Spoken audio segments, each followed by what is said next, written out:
For decades, Pakistan's policy on its western border was defined by strategic restraint.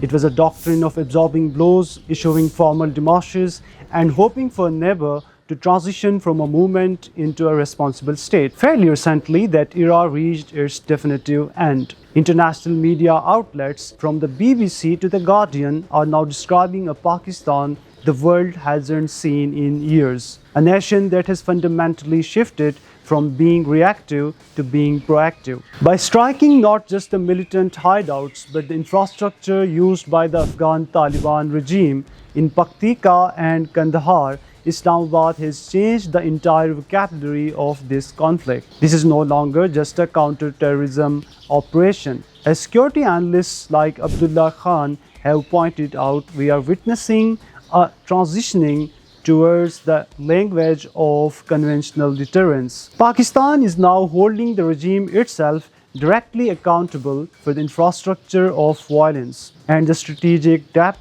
it provides to groups like the TTP. The ground reality of Operation Ghazab Lil Haq, or Wrath for Truth, suggests that these actions are calculated and intelligence-driven rather than a blind emotional response. The operation, which reached a significant peak on February 27, 2026, was a massive counter-defensive involving both the Air Force and ground troops launched in response to repeated terrorist attacks and military provocations. In the Shawwal sector, Pakistani forces moved to seize ground, successfully capturing strategic Afghan posts across Shawwal, Angur, Adda and Zarmalan. Precision strikes targeted the Corps headquarters in Paktika as well as the brigade and Corps headquarters in Kandahar. Information Minister Ataullah Tarar confirmed the destruction of significant assets including 2 Corps headquarters, 3 brigade headquarters and 135 tanks and armed vehicles. In total, Mr. Tarar reported 297 killed, over 450 injured and 89 checkposts destroyed.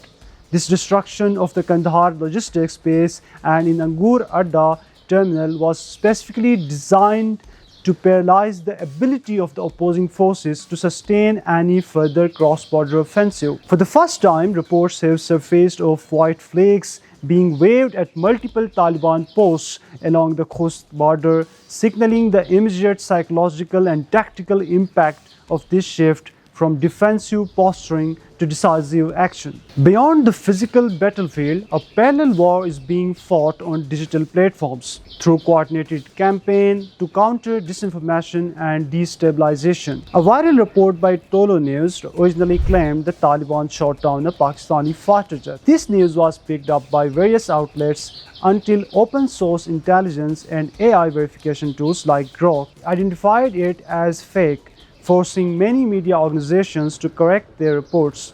Analysts pointed out that the wreckage in the viral footage didn't match an F-16 and the serial number belonged to an entirely different aircraft.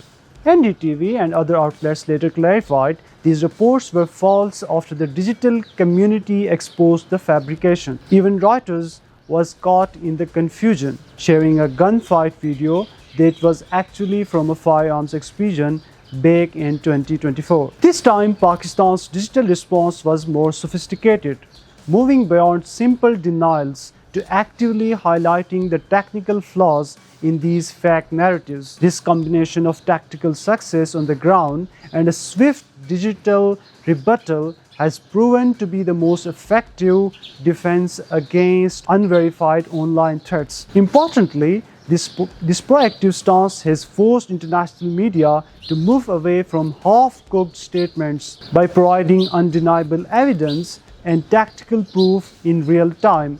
Pakistan has compelled global news agencies to present our side of the story with much greater accuracy, ensuring that the narrative is no longer one-sided. To understand why Kabul is acting this way, we have to look at the internal power struggle within the Taliban leadership. There is a deep divide between the Kandahari traditionalists, led by Supreme Leader Habibatullah Khundzada, and the Kabul-based pragmatists, primarily the Haqqani network. Hibatullah operates from Kandahar and seeks an isolated, ideologically rigid state. Meanwhile, the Sirajuddin Haqqani and the Kabul faction control the security apparatus and are more concerned with international engagement and economic survival. However, this same faction is often accused of using militant proxies as leverage. Because the Taliban is a house divided, there is no unified command. When one group talks about diplomacy, another may be stoking conflict on the border